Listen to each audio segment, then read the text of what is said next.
Nova is really highly rated di Indonesia. One day kita akan bersembang pasal dia. Sangat highly rated dan dia telah meneruskan di highlight Coach Nova kan guru-guru dia sebelum ini dan membawa Indonesia mencipta satu sejarah yang besar.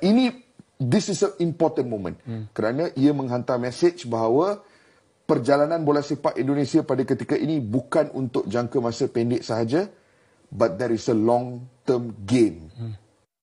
Perancangan dalam masa jangka yang panjang kan mengesahkan tempat mereka dalam Piala Dunia bawah 17 tahun yang seterusnya. Mengesahkan tempat sudah guys. Indonesia dah pernah main Under 17 World Cup once, tetapi as a host nation. Sama macam kita lah. Sama macam kita. Kali ini mereka akan layak ke Under 17 World Cup on merit buat kali pertama dalam sejarah mereka. Satu pertama dalam sejarah. Sangat luar biasa. Dan kenapa aku cakap benda ni penting, Faiz? Banyak yang sebenarnya aku nak perkatakan, tapi aku rasa kita tunggu Under 17 campaign ni wrap up dulu sebelum kita nak review coach macam Coach Nova Arianto, kita nak review pemain-pemain dalam pasukan, kita tunggu tournament wrap up dulu. Tetapi aku nak just sebut rekod negara ASEAN mana guys? Dan bermangkam bola rumah aku adalah kerana di fasa yang mana bola sepak Indonesia sering dituduh mengambil jalan singkat. Dalam fasa di mana bola sepak Indonesia dikatakan terlalu gairah dan gelojoh untuk jalan singkat sehingga menaturalisasikan belasan ataupun mungkin puluhan pemain yang datang daripada Eropah. Itu tim senior. Mengangkat martabat timnas untuk masuk ke Piala Dunia senior. Tapi itu kan strategi. Di fasa perkara tersebut, tuduhan-tuduhan tersebut diberikan kepada PSSI. Kejayaan ini membuktikan bahawa ada perancangan dan juga perjalanan yang berlaku dalam direction dan angle yang berbeza. Senior team is senior team dengan projek short term mereka, tetapi at the younger age level ada satu projek. Ini betul-betul dorang menghayati kan perjalanan timnas Indonesia. Yang berlaku secara random. Ini bukan sesuatu yang akan berlaku just like that. Ini adalah hasil daripada usaha dan tenaga kerja yang telah diletakkan ataupun dimasukkan sebelum ini. Coach Nova is really highly rated di Indonesia. One day kita akan bersembang pasal dia. Sangat highly rated. Itu pelatih lokal pun punya kualitas. Meneruskan legasi guru-guru dia sebelum ini dan membawa Indonesia mencipta satu sejarah yang besar. This is an important moment kerana ia menghantar mesej sangat penting, betul. Perjalanan bola sepak Indonesia pada ketika ini bukan untuk jangka masa pendek sahaja, but there is a long term gain. Masa yang panjang itu dalam masa perancangan untuk jangka masa yang panjang, sebab bila melihat Federasi Sepak Bola Indonesia di bawah Pak Erick Thohir, dia telah mengubah warna dan juga corak timnas Indonesia. Rekod yang dipegang oleh Pak Erick Thohir telah menunjukkan bahawa prestasi timnas Indonesia ini yang membuat ramai pundit-pundit negara se-ASEAN sangat kagum atas cara kerja Pak Erick Thohir. Dia membawa timnas Indonesia ini jauh meninggalkan beberapa tim yang ada di Asia Tenggara ini. Nah, hari ini Indonesia satu-satunya wakil tunggal dari ASEAN melaju pada putaran yang ketiga untuk timnas senior.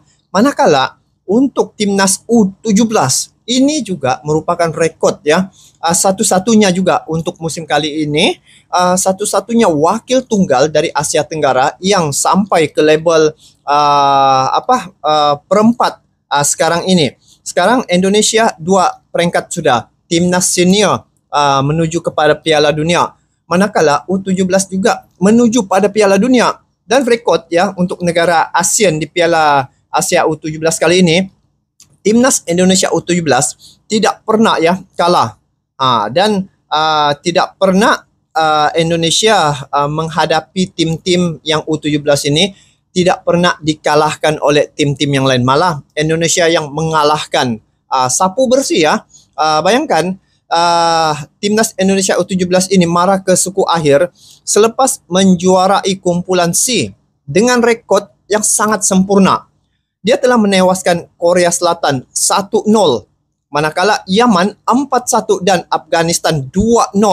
Sementara itu, Korea Utara yang layak sebagai naib juara kumpulan D dengan 1 kemenangan dan 2 seri. Jadi kalau perlawanan pada malam ini Indonesia menghadapi Korea Utara, mereka hanya dengan satu kemenangan, 2 seri. Indonesia dia sapu bersih. Jadi pada malam ini kita dapat melihat bagaimana pertemuan Indonesia dengan Korea Utara ini dalam perlawanan untuk meraih kemenangan. Jadi dia pundit dari Malaysia juga turut memberi pujiannya terhadap perkembangan timnas Indonesia. Malah media Vietnam juga memuji tentang timnas Indonesia. Sekarang ini timnas Indonesia adalah menjadi wakil tunggal dari Asia Tenggara yang melaju, baik dari segi timnas senior mereka maupun timnas junior. Ini satu bentuk gambaran bahwa perkembangan sepak bola di Asia Tenggara ini dirintis oleh timnas Indonesia. Perlawanan ni lah, bukan mereka nak setback dan selesa dengan kejuaraan. Ini mau ikut jejak Indonesia tetapi tidak akan bisa. Seperti biasa, menekan demi menekan.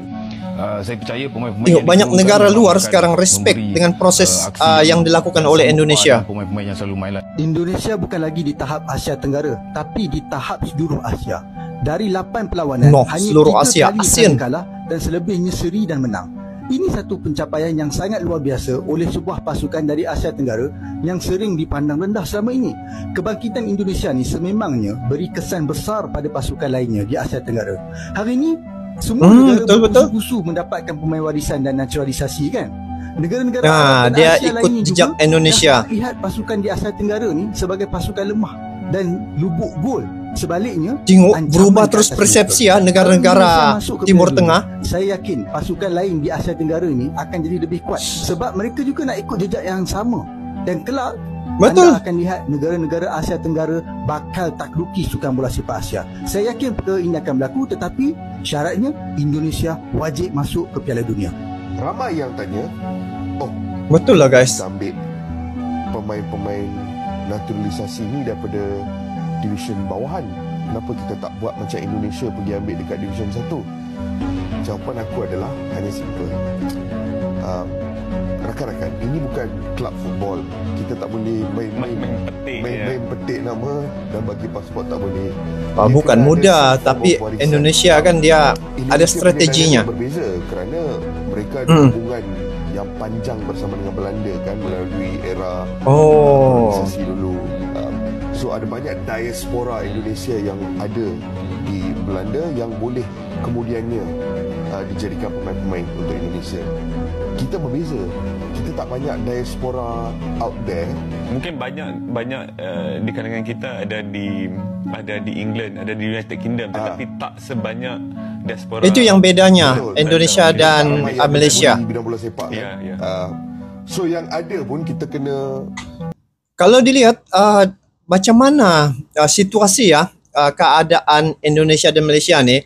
Kalau di Indonesia salah satu perkara yang menjadikan dia persepak bolaan mereka cepat berkembang dari segi manajemen. Dan saya lihat manajemen yang dirintis oleh Pak Erick Thohir ini yang telah merubah banyak keadaan ya. Salah satunya dari segi motivasi tim-tim yang ada di Asia Tenggara ini. Lihat sejak Madam Pang ada bertemu dengan Pak Erick Thohir, begitu juga TMJ ada bertemu dengan Pak Erick Thohir. Dan kalau sebelum ini Thailand, Vietnam begitu, mereka bagus juga menunjukkan prestasi tetapi tidaklah seheboh seumpama sekarang ini. Dari segi suntikan semangat ataupun motivasi tim-tim yang ada di Asia Tenggara ini tidak berapa kelihatan. Tetapi sekarang ini saya melihat bila Pak Erick Thohir menjadi ketua umum, dia merubah warna sepak bola di Indonesia itu sehingga hari ini bila melihat sudah 2 peringkat ya berada di posisi yang sangat diinginkan oleh mana-mana negara berada di pentas dunia ya, U17 dan juga timnas senior mereka berada di jalur kualifikasi round yang ketiga, sudah menghampiri Piala Dunia. Jadi itu telah mendorong tim-tim yang ada di Asia Tenggara ini untuk memperkemaskan tim mereka. Jadi antara perkara yang mereka lihat adalah ingin mengikuti jejak Indonesia. Tapi cabarannya, adakah ia bisa atau tidak? Sebab Indonesia ini salah satu dia punya kelebihan, dia begitu ramai jumlah penduduk. Jadi mengikut daripada sejarah sebelum ini, Indonesia dengan Belanda ini mempunyai satu cerita yang sangat panjang. Jadi untuk mendapatkan pemain-pemain diaspora itu tidak sukar untuk Indonesia. Tapi kalau negara-negara yang ada di Asia Tenggara, contoh Malaysia, dia baru hampir 32 juta penduduk. Jadi untuk mencari pemain-pemain diaspora itu mungkin agak sedikit sukar. Tapi kalau mengikut jejak Indonesia, saya rasa tim-tim yang ada di Asia Tenggara ini pasti akan boleh jadi seiring ya. Kalaupun tidak seiring tapi bisa mengikuti jejak Indonesia untuk mengangkat martabat sepak bola di negara masing-masing. Aku untuk minggu ni pula, Faiz, datang daripada rantau Asia Tenggara. Sebenarnya pasukan itu daripada Asia Tenggara, tetapi aku untuk minggu ni pula, Faiz, datang daripada rantau lolos Asia Piala Dunia, Tenggara. pundit Malaysia beri pujian kepada timnas pasukan itu U17 daripada Asia Indonesia. Tenggara, tetapi pada ketika ini sedang berjuang di Timur Tengah kalau tak silap aku, dalam kejohanan AFC Under 17. Dalam kejohanan AFC Under 17 at the time of recording, hari ni tarikh apa? 9 ke 10? 10. At the time kita merakam episod ini, skuad Indonesia bawah 17 masih belum beraksi dalam perlawanan kumpulan terakhir. Belum. Malam ini is the last grouping kalau tak silap aku. Tetapi mereka telah beraksi dalam 2 perlawanan grouping dan memenangi kedua-dua perlawanan tersebut dan berjaya layak ke peringkat kalah mati. Salah satu perlawanan tersebut, perlawanan pertama, mereka menewaskan gergasi iaitu Korea Selatan 1-0. Dan perlawanan kedua, mereka menewaskan Yemen 4-1. Korea Selatan dikalahkan. Dan 2 kemenangan ini, 5 jaringan, 1 jaringan dibolos, full 6 points melihat mereka melaikan diri ke kalah mati. And disebabkan mereka layak ke peringkat kalah mati, Indonesia secara rasmi telah mengesahkan tempat mereka dalam Piala Dunia bawah 17 tahun yang seterusnya. Itu tu guys, sebelum ini Indonesia dah pernah main Under 17 World Cup once, tetapi as a host nation. Sama macam kita lah. Sama macam kita. Kali ini mereka akan layak ke Under 17 World Cup on merit buat kali pertama dalam sejarah mereka. Melalui satu jalur pencapaian yang kualifikasi. sangat luar biasa. Dan kenapa aku cakap benda ni penting, Faiz? Banyak yang sebenarnya aku nak perkatakan, tapi aku rasa kita tunggu Under 17 campaign ni wrap up dulu sebelum kita nak review coach macam Coach Nova Arianto, kita nak review pemain-pemain dalam pasukan, kita tunggu tournament wrap up dulu. Tetapi aku nak just sebut kenapa benda ni penting dan bermangkam bulu rumah aku adalah kerana di fasa yang mana bola sepak Indonesia sering dituduh mengambil jalan singkat. Jadi itu yang pengamat ya dari Malaysia, media-media Malaysia juga turut memberi pujian dan juga mengikuti perkembangan persepak bolaan di Indonesia. Jadi kalau saya lihat untuk kali ini ya, musim sekarang ini, dia ada satu perkara yang positif yang saya dapat lihat melalui persepak bolaan dan juga perkembangan yang telah berlaku pada Indonesia. Bila Indonesia satu-satunya wakil tunggal dari ASEAN ya melaju pada Piala Dunia, jadi ini dapat memberi satu motivasi kepada tim-tim yang ada di Asia Tenggara ini. Dan saat ini kita dapat melihat bagaimana ASEAN dapat bersatu ya dari segi sepak bola. Biasa kalau sebut pasal sepak bola memang sering berbaku hantam, tapi kali ini saya lihat mereka bersatu ya. Satu ASEAN bersatu memberi dukungan yang penuh terhadap perjuangan timnas Indonesia. Karena apa? Karena tidak ada lagi wakil ya dari Asia Tenggara ini yang melaju seperti mana yang telah berlaku pada timnas Indonesia. Hari ini hanya Indonesia saja yang telah berjaya sampai ke peringkat yang lebih tinggi ini. Jadi dari segi positifnya di sini kita dapat melihat satu inspirasi dan juga motivasi kepada tim-tim yang ada di Asia Tenggara ini, yang mana mereka melihat perkembangan sepak bola di Indonesia itu sangat baik ya perjalanannya dan juga dijadikan contoh. Malah Malaysia juga turut mengikuti jejak perjalanan timnas Indonesia, begitu juga Vietnam, Thailand dan negara-negara yang lainnya. Jadi bila melihat ya timnas Indonesia sekarang ini U17, mereka sudah marah ke suku akhir ya selepas mereka menjadi juara nomor 1 dalam grup C dengan rekod yang cukup sempurna, menewaskan sang gergasi yaitu Korea Selatan 1-0 dan Yaman 4-1 serta Afghanistan 2-0. Nah, pada malam ini Indonesia akan menghadapi Korea Utara, yang mana Korea Utara ini di grup D ya, mereka adalah juara naib juara kumpulan. Tetapi bedanya Korea Utara hanya 1 kemenangan dan 2 seri. Jadi perlawanan pada malam ini menunjukkan bagaimana kekuatan timnas Indonesia U17 ini. Kalau senior sudah mereka menampilkan ya kekuatan mereka bagaimana menghadapi baki laga nanti untuk kualifikasi round ketiga. Nah, pada malam ini Indonesia akan menghadapi Korea Utara. Jadi bila saya melihat perkembangan sepak bola di Indonesia, dia sangat baik ya, dan ini mendorong untuk tim-tim yang ada di Asia Tenggara ini untuk sama-sama bangkit.